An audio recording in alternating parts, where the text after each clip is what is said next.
enek bakul angkringan, bakul kopi ngaku sebagai ulama nakobah, mengaku sebagai ulama ahli nasab, kemudian membatalkan nasab Alawi di Indonesia. Kemudian tim daripada Mukimat ini ya, para kelompok-kelompok Mukimat bertepuk tangan, bersorak gembira, merasa bangga. Padahal ditipu oleh seorang bakul angkringan, bakul kopi, mengaku sebagai ulama nasab. Ya memang begitulah kelakuan daripada Mukimat, para kelompok-kelompok pembenci nasab Alawi, para pembenci habaib di Nusantara ini. Jadi umat tidak perlu heran, tidak perlu kaget. Di sekitaran kita banyak anak-anak cucu daripada komunis, anak cucu daripada PKI, anak Gerwani ngaku Gus, tiba-tiba diangkat jadi Gus, jadi wali. Dielulukan, dikiaikan, diulamakan. Ada dukun, tukang klenik, dijadikan kiai, dijadikan ulama, atau mengklaim dirinya sebagai ulama. Padahal tidak pernah kita ketahui ngajinya di mana, gurunya siapa. Sudah banyak, sebanyak berapa membaca kitab-kitab ulama-ulama terdahulu. Ada seorang yang hanya modal gondrong, modal seneng cerita, pintar dongeng, berani mempermalukan dan mengkritik seorang Gus dari ulama dan kiai besar yang memiliki pondok pesantren yang terkenal di Jawa Timur, yang memiliki puluhan ribu santri. Dan ini yang diguskan ini menjadi kebanggaan daripada kelompok-kelompok Mukimat. Modal gondrong, padahal mukanya saja tidak menunjukkan sedikit pun muka-muka orang-orang yang penuh dengan hikmah. Padahal seorang ulama itu mencerminkan, ada cerminan, ada yoni bahasanya, ada cahaya di dalam diri dan wajahnya, raut wajahnya sebagai orang alim.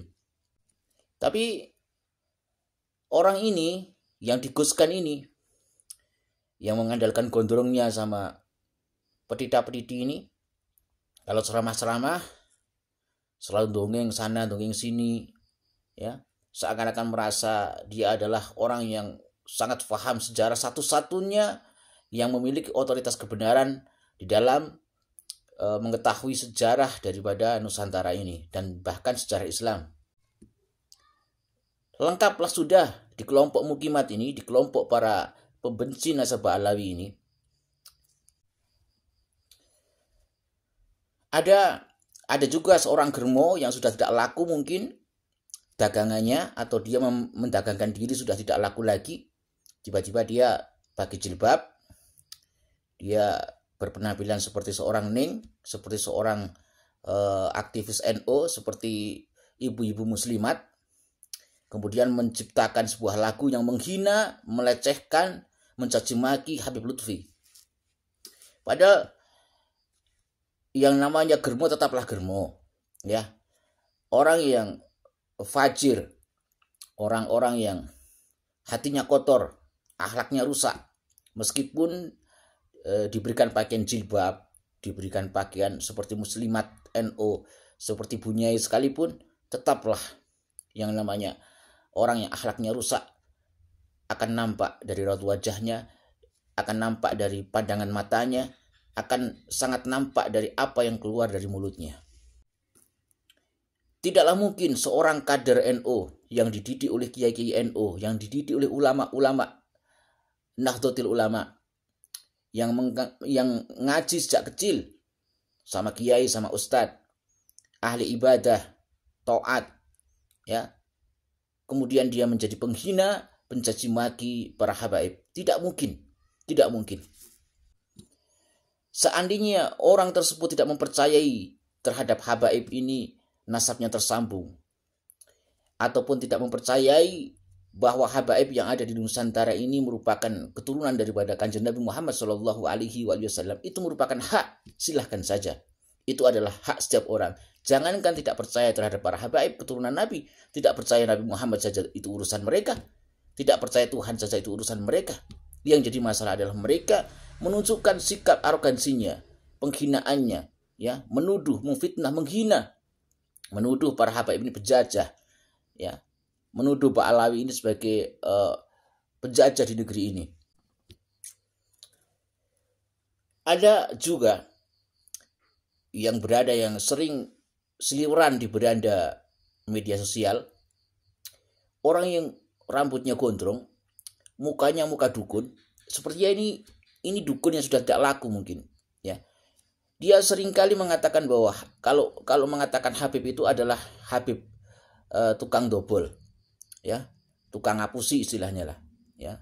Kalau menjuluki Habib itu ad-doboli. Padahal kalau dilihat dari raut wajahnya, ini wajah-wajah dukun, bahwa rata-rata ya dukun itu ya tukang dobol, tukang ngapusi. Kemudian di nama akun media sosialnya, Gus, Masya Allah, Gus. Padahal mukanya tidak nampak sedikit pun muka-muka Gus. Coba kalau kita lihat Gus yang alim, ya, Gus-Gus yang benar-benar Gus, ya, seperti Gus Yusuf Tegalrejo, putra kiai, putra ulama besar, betul-betul alim, alamah, ya, punya ribuan santri, seperti Gus Kausar, Gus Reza, Gus Kausar dari Pelosok, Gus Reza Lirboyo, kemudian juga Gus Baha, ya, kemudian Gus-Gus putra-putra daripada al-alim al-alamah almarhum al-maghfurlah Ki Haji Maimun Zubair. Ini Gus-Gus jelas. Bandingkan mukanya dengan orang-orang yang mereka mengaku Gus yang berada di kelompok-kelompok daripada para pembenci nasabah Alawi ini. Hinaan-hinaan yang selalu mereka ungkapkan, selalu mereka kampanyekan sebagai senjata mereka untuk menghina para muhibbin, para pecinta habaib di Nusantara ini adalah dengan istilah jongos. Jongosnya Pak Alawi, budaknya habaib, ya. Itu adalah kalimat-kalimat yang keluar dari kelompok-kelompok mereka. Tapi buat saya itu tidaklah membuat saya merasa terhina sebagai muhibbin. Muhibbin tidak perlu terhina dengan sebutan-sebutan itu. Karena sama-sama kita ketahui mereka ini siapa yang menyebut itu siapa, para pembenci habaib ini siapa, yang mengatakan para muhibbin ini sebagai jongos-jongos Pak Alawi, sebagai budak-budak para habaib, itu siapa? Mereka tidaklah lebih dari anjing-anjing daripada para komunis, ya, menjadi antek-antek daripada PKI, ya. Jadi kita nggak perlu sakit hati dengan mereka. Biarkan saja, toh kita tahu siapa mereka dan siapa di balik mereka, apa ideologi mereka, apa tujuan mereka menyerang nasabah Alawi. Bahkan dari pemahaman politiknya pun bisa kita ketahui mereka berada di barisan mana, berada di partai apa.